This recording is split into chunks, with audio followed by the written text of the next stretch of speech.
Kembali lagi di Pandit Insight dan pembahasan kita kali ini akan membuka satu kotak Pandora yang luar biasa. Karena di satu sisi memang di Piala AFF kita adalah salah satu tim dengan basis supporter yang militan di tiap kesempatan. Kemudian kita juga jadi tim yang salah satu tim yang paling sering ke partai final. Kita juga beberapa kali mempermainkan permainan yang luar biasa atraktif.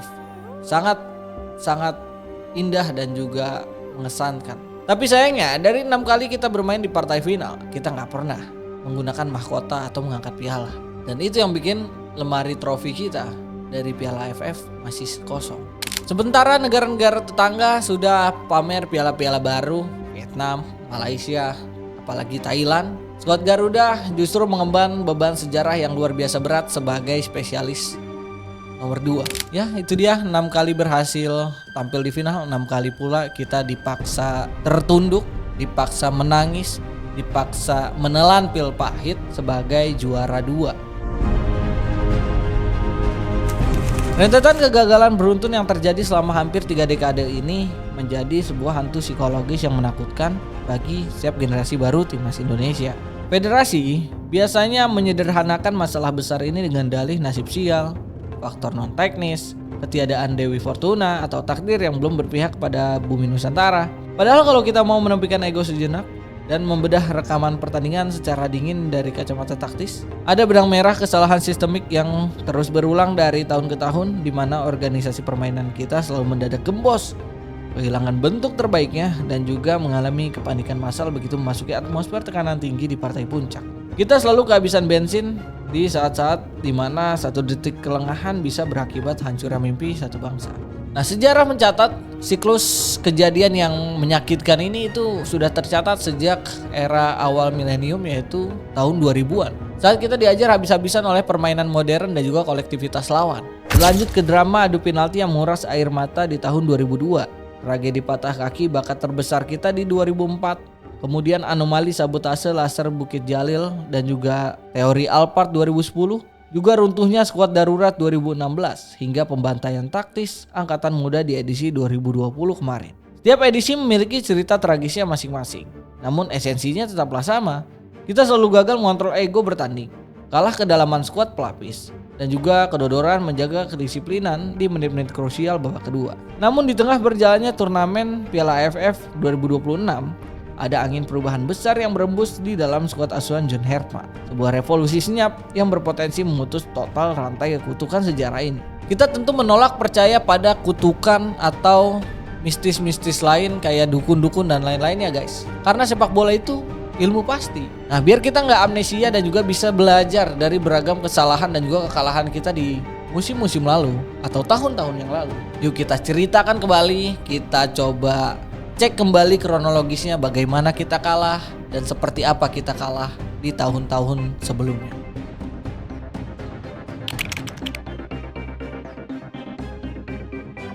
Nah, kita tentu harus mundurin waktu dulu ke era awal tahun 2000. Era di mana sepak bola Asia Tenggara tuh masih didominasi oleh kekuatan tradisional Thailand dan juga bagaimana kualitas kolektivitas mereka. Nah, disinilah Indonesia pertama kali diajarin cara main bola sama Thailand. Ya bagaimana tidak, kita sama sekali diajarin main bola sama tim yang sudah malang melintang jadi juara di Piala AFF ya kan.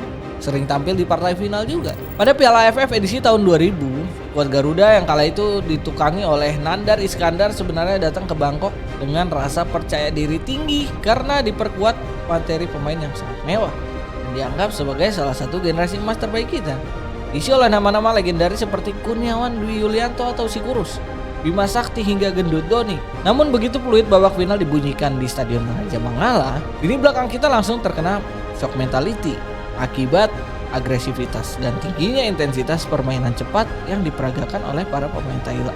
Koordinasi pertahanan Indonesia diobok-obok, istilah zaman sekarangnya, dengan sangat mudah lewat kombinasi umpan silang hingga penyerang andalan mereka, Buraut Srimaka, sukses mencetak hat-trick kilat dengan meruntuhkan moral bertanding kita dan memaksa Indonesia menyerah kalah dengan skor telak 4-1 tanpa bisa memberikan perlawanan yang berarti secara strategi. Nah, luka emosional itu makin diperparah 2 tahun kemudian, yaitu pada Piala AFF 2002 yang kali ini digelar di rumah kita di Stadion Gelora Bung Karno Senayan, Jakarta. Akibat gugup menanggung beban ekspektasi publik rumah sendiri, lini pertahanan Indonesia kembali melakukan blunder fatal di awal laga hingga sempat tertinggal 2 gol di babak pertama.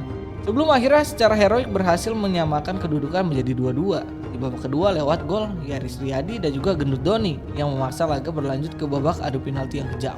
Sialnya, di tengah atmosfer Senayan yang bergumuruh menantikan sejarah baru lahir, mentalitas Algojo kita justru runtuh berkeping-keping di bawah Mister Gawang. Hanya Bambang Pamungkas alias BP dan Muhammad Ridwan yang sukses mengeksekusi bola dengan dingin. Sementara tendangan penalti dari almarhum Bejo Sugiantoro dan juga Muhammad Halim meleset jauh dari sasaran. Buat Thailand dengan leluasa kembali merayakan gelar juara di depan mata kepala kita sendiri. 2 final awal tentu yang menandakan bagaimana kita kalah secara mental, kalah secara taktik, secara struktural gitu.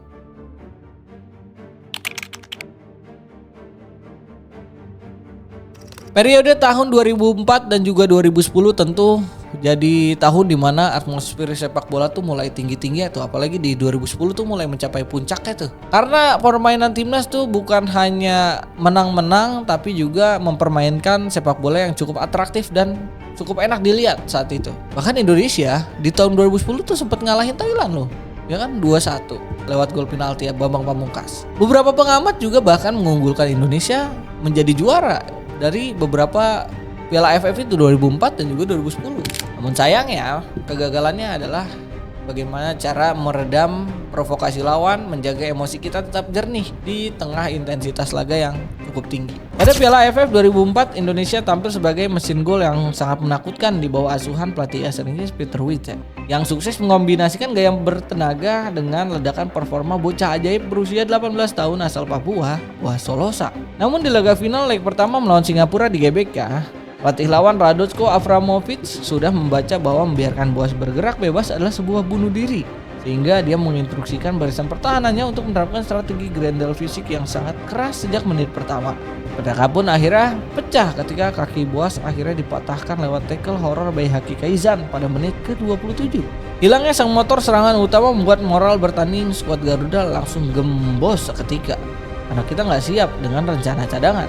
Membuat kita juga dihajar 1-3 di kandang sendiri dan juga kembali mati kutu kalah 1-2 saat leg kedua digelar di Stadion Kalang Singapura. 6 tahun kemudian akhirnya terciptalah sebuah situasi anomali secara strategi taktik apa segala macam, itu pokoknya anomali, yaitu Piala AFF 2010. Di mana kita datang dengan modal mentereng setelah membantai Malaysia 5-1 di fase grup dan menyapu bersih seluruh laga dengan kemenangan meyakinkan bersama Alfred Riedel.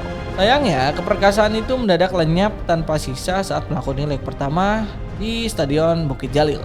Karena fokus mental bertanding para pemain kita tuh dirusak secara sistematis oleh teror puluhan kilatan laser hijau ilegal dari tribun penonton tuan rumah yang puncaknya merusak konsentrasi kiper Marcus Horizon. Pasca jeda protes laser tersebut, koordinasi pertahanan kita yang digawangi Maman Abdurrahman runtuh total akibat salah komunikasi, membuat gawang Indonesia jebol 3 kali berturut-turut dalam waktu singkat lewat skema serangan balik cepat pelatih Malaysia Raja Gopal. Isu suap dan pengaturan skor berupa pemberian mobil Alphard pun langsung bergulir liar selama bertahun-tahun murni karena publik nasional frustrasi dan juga tidak siap menerima kenyataan kalau tim kebanggaan kita kalah dalam mengantisipasi transisi negatif di lapangan. Ya masa iya abis bantai 5-1 kitanya yang dibantai gitu aja. Ya itulah konspirasi, kita nggak ada yang tahu juga sih kebenarannya seperti apa. Nah masuk era modern, sayangnya kualitas permainan dan juga taktiknya Thailand nih mulai meningkat sementara kita stagnan.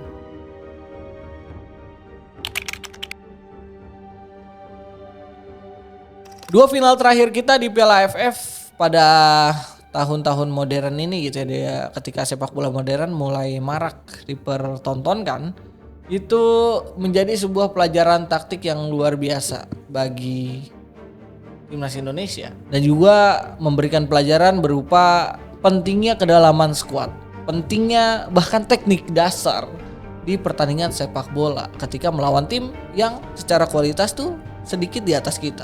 Pada edisi Piala AFF 2016, Alfred Riedel yang kembali ditunjuk menukangi timnas berhasil menciptakan dongeng luar biasa dengan membawa skuad darurat yang dinominasi daun muda melaju hingga babak final. Meskipun persiapannya tuh sangat mepet akibat sanksi FIFA. Harapan satu bangsa untuk memutus kutukan sempat membumbung tinggi setelah gol Hansa Muyama dan juga Rizky Pora membawa Indonesia menang dramatis 2-1 atas Thailand pada leg pertama di Stadion Pakansari Bogor. Namun begitu leg kedua digelar di Stadion Raja Mangala Bangkok, kedisiplinan transisi bertahan kita kedodoran dan juga kehabisan nafas. Menghadapi agresivitas permainan sayap Thailand, para pemain kita dipaksa kebingungan mendikte tempo permainan. Hingga akhirnya kalah 2-0 lewat brace Tiros Chatong dan juga memanfaatkan celah longgar di antara bek tengah kita memaksa kita merelakan piala lolos lagi dengan agregat tipis 3-2. Terakhir pada final Piala AFF 2020 yang sebenarnya bukan tahun 2020 ya mainnya saat itu. Waktu itu kita akhirnya dilatih oleh Sintayong.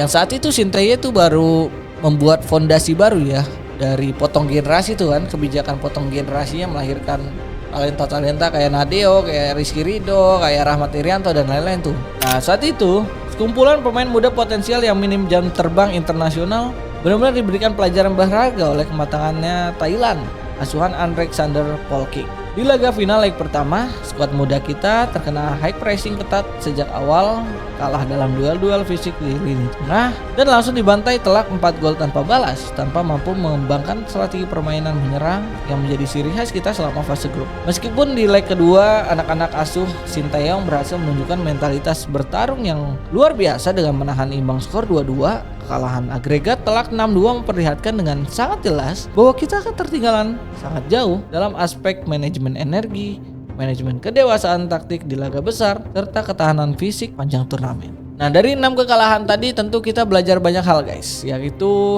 ada karena Indonesia selalu kehabisan bensin di final karena 2 penyakit utama, yaitu penyakit overconfidence yang bikin terlena setelah menang besar di awal, atau gembosnya kekuatan tim akibat benturan izin pelepasan pemain abroad dari klub luar negeri.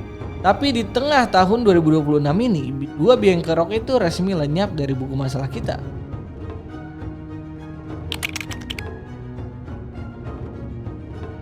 Salah satu alasan mendasar kita nggak pernah tampil sangat maksimal di Piala AFF tuh karena Piala AFF tuh nggak masuk kalender FIFA dan bikin tim-tim luar bahkan tim dalam negeri saat itu kesulitan untuk melepas semua pemainnya gitu. Jadi maksimal bahkan di 2016 tuh cuma 2 pemain maksimal per klub. Nah namun di edisi Piala AFF 2026 ini sebenarnya hambatan itu tidak berlaku bagi tim-tim dalam negeri. Di masa lalu, pelatih era Alfred Riedel dan juga Sintayong lalu dipaksa pusing karena klub-klub luar negeri, terutama klub-klub mapan di benua Eropa tempat para pemain bintang kita berkarir, memiliki hak hukum yang sah dan mutlak untuk menolak melepaskan pemain abroad andalan Indonesia di luar kalender internasional. Jangankan pemain abroad, karena pemain di liga lokal pun kadang sulit untuk mendapatkan izin bertanding di Piala AFF. Akibatnya kita hampir nggak pernah bisa menurunkan 100% komposisi skuad emas terbaik kita di laga puncak turnamen AFF karena terbentur tembok izin manajemen klub luar negeri tersebut dan juga klub lokal kita. Kita seringkali dipaksa bertempur di partai final menggunakan pemain lapis kedua yang kualitas belum setara sebenarnya sama rival-rival kita, utamanya Thailand yang secara kompetisi domestik mereka jauh lebih mapan secara finansial dan juga fasilitas. Makanya kan banyak tim-tim kita tuh pengen TC di luar negeri kayak Thailand ya karena memang kualitas fasilitas mereka lebih baik.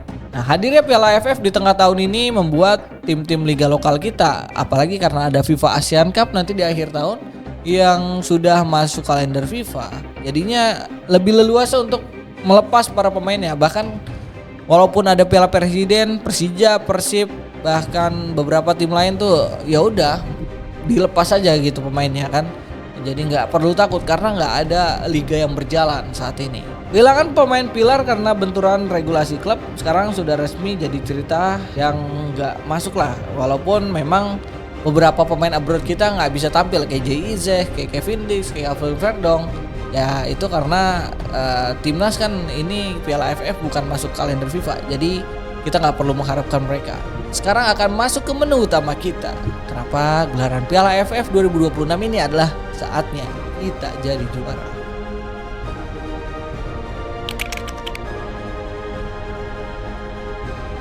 Langkah berani John Herdman dalam memilih dan memilah komposisi tim 2026 ini itu disertai sebuah fenomena yang luar biasa, kebetulan gak ya ini bilangnya gitu. Dan sebenarnya ini nggak pernah dimiliki oleh generasi-generasi pelatih terdahulu juga, yaitu melimpahnya para talenta diaspora yang bermain di liga lokal kita dan mereka available buat main di Piala AFF. Kehadiran gelombang pemain diaspora yang memilih berkarir di klub-klub papan atas Liga Indonesia menjadi senjata rahasia baru yang mengubah total peta kekuatan skuad Garuda di kawasan Asia Tenggara. Karena mereka sekarang sudah bermain di dalam negeri, hambatan izin klub sekarang sudah dicoret dari buku masalah. Coach John Herdman akhirnya bisa dengan leluasa memanggil dan juga mengumpulkan para pemain dalam sesi pemusatan latihan yang panjang dan mendalam tanpa perlu takut kebentur aturan matchday FIFA yang mencekik. Kemenangan meyakinkan 5-1 lawan Kamboja di pertandingan pembuka dan juga menang 3-0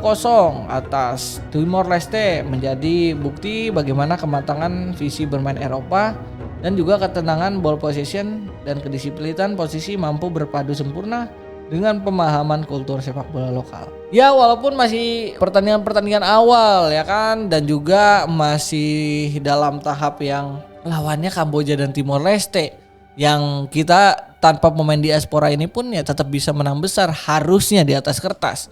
Tapi ya tetap kemenangan adalah kemenangan, dan juga kayaknya komposisi tim ini adalah tim terbaik yang bisa dibawa John Herdman di Piala AFF 2026 ini. Kombinasi fisik yang dibawa para pemain diaspora ini secara otomatis menaikkan standar intensitas permainan timnas Indonesia sepanjang 90 menit penuh tanpa ada penurunan kualitas. Kita tidak akan lagi melihat penyakit klasik berupa penurunan fokus, runtuhnya koordinasi pertahanan, atau fisik yang kehabisan napas di menit 30 akhir babak kedua, seperti yang biasa dieksploitasi Thailand atau Vietnam di final-final terdahulu.